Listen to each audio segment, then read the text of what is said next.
குவைல்டி இந்த 2 கேரக்டர்ஸ் தாண்டி என்னோட ஃபேவரட் கேரக்டர் யாருன்னு கேட்டிங்கன்னா, அந்த போலீஸ் டிபார்ட்மெண்ட்ல ஒரு ரிசப்ஷனிஸ்ட் கேரக்டர் க்ளா ஹாசர் அப்படின்னு ஒரு புலி கேரக்டர் வந்து வரும். அந்த கேரக்டர் ரொம்ப யூனிக்கான வேல வந்து டைலாக்ஸா இருக்கட்டும், பாடி லாங்குவேஜா இருக்கட்டும், அவங்க அந்த ஆக்டர் பேசுற ஸ்லாங்கா இருக்கட்டும், இது எல்லாமே இந்த படத்திலேயே அது யூனிக்கா இருந்துச்சு. நேட் டாரன்ஸ் அப்படிங்கிற ஆக்டர் தான் அந்த கேரக்டருக்கும் வாய்ஸ் கொடுத்துருக்காங்க.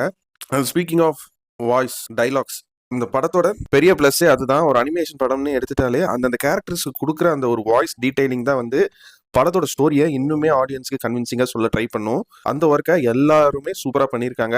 இன் பர்டிகுலர் இதை நான் இங்கிலீஷ்ல பார்த்திருந்தாலும் தமிழ்ல ஒரு டைம் ரீவிசிட் பண்ணேன். எனக்கு வந்து சர்ப்ரைஸ் தான்.